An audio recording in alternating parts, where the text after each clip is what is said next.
I'm Dr. Jerome Zechmann, Olympia Orthopedics.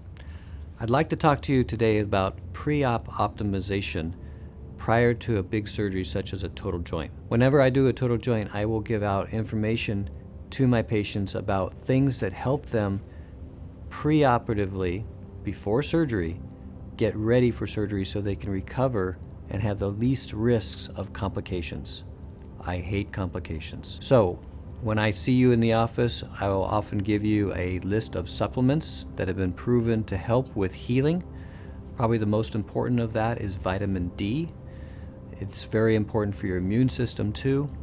Many people don't take it. Many people are low, and that's something that we will actually check before surgery to make sure it's adequate so you can have good healing and have good recovery. Another thing I ask is, are you a smoker? Very important. Smokers have much higher risks for so many different complications, including infection, including medical problems such as heart attack, stroke. We have people who have smoked for years stop 30 days before surgery and continue not smoking for 30 days after. We actually check their carboxyhemoglobin, which identifies whether they've been able to stop. We have a lot of happy patients who never go back to smoking. It saves them money, makes them healthier, and it really helps avoid complications. Another problem that we found that relates specifically to high complication rate is heaviness.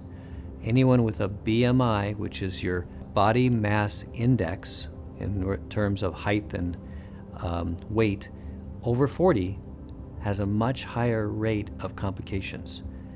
So we think it's about inflammation throughout the body that happens when you're too heavy. If we can get you below 40, you will have a better outcome. I remember a patient that I saw that was 600 pounds.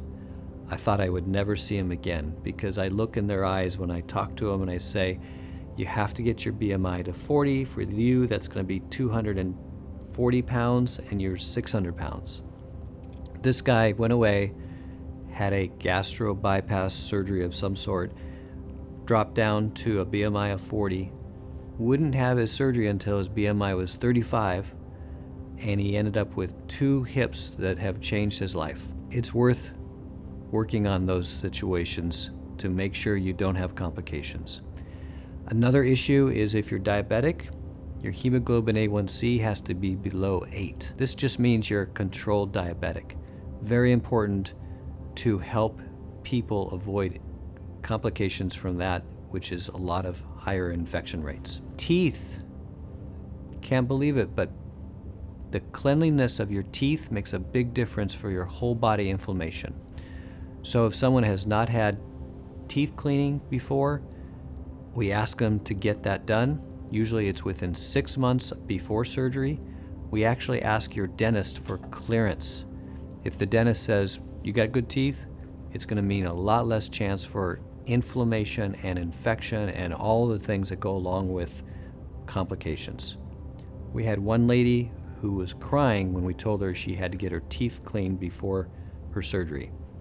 She went away for a long time, came back again crying because she was so happy because they found that she had terrible dental issues. Once those were resolved, she felt so much better overall. So these are good things for not just your health, but also helping optimize your health prior to any big surgery.